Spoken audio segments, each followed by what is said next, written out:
जंगल का सोना। भाग एक। किंवदंती का बीज। बरसात की पहली फुहारों ने धरती की गंध को एक अद्भुत खुशबू में बदल दिया था। पारसमुआ गांव की मिट्टी से उठती वह सोंधी महक जो हर किसान के दिल में नई उम्मीदों के सपने बोती थी।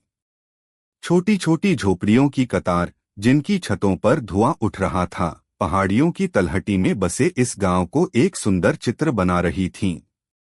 लेकिन बलदेव के घर से आज कोई धुआं नहीं उठ रहा था। बलदेव अपनी झोपड़ी के सामने बने चबूतरे पर बैठा अपने पुराने हल को देख रहा था। हल का लोहा जगह जगह से घिस चुका था और लकड़ी में दीमकों ने डेरा डाल रखा था। उसकी आंखों के सामने पिछले 7 सालों के सूखे और अकाल की तस्वीरें तैर रही थीं। जमीन जो कभी सोना उगलती थी, अब बंजर होती जा रही थी। कर्ज का पहाड़ बढ़ता जा रहा था और साहूकार गंगाराम की नजरें उसकी थोड़ी सी जमीन और झोपड़ी पर थीं। उसकी पत्नी माया अंदर से रोटी बेलते हुए बोली, बलदेव, कब तक बैठे रहोगे? थोड़ा जलावन की लकड़ी तो काट लो। चूल्हा जलेगा तब न रोटी बनेगी। बलदेव ने कोई जवाब नहीं दिया। उसकी नजरें दूर जंगल से ढकी हुई पहाड़ियों पर टिकी थीं, जो गांव के पश्चिम में एक रहस्यमय दुनिया की तरह फैली हुई थीं। उस जंगल का नाम था काला जंगल। कहा जाता था कि वहां प्राचीन काल में एक विशाल सोने की खान थी, लेकिन एक भयानक भूकंप में वह खान जमीन में धंस गई और उसके रक्षक, एक राक्षस, उसकी रखवाली करने लगे।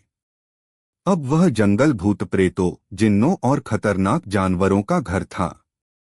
गांव के बुजुर्ग बच्चों को डराने के लिए कहानियां सुनाते थे कि जो भी उस जंगल में गया वह कभी वापस नहीं आया। माया बाहर आई। उसके हाथों में आटे के सफेद निशान थे। सुनते हो या नहीं? उसने थोड़ा चिढ़कर कहा। बलदेव ने धीरे से सिर घुमाया।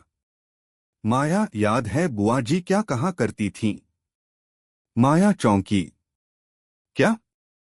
कब की बातें कर रहे हो? वो कहानी सोने की खान की।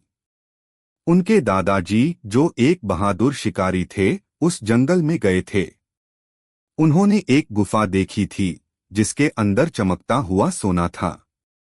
लेकिन एक विशालकाय जानवर ने उन पर हमला कर दिया और वह मुश्किल से जान बचाकर भागे थे। माया का चेहरा गंभीर हो गया। और तुम उसी झूठी कहानी के बारे में सोच रहे हो?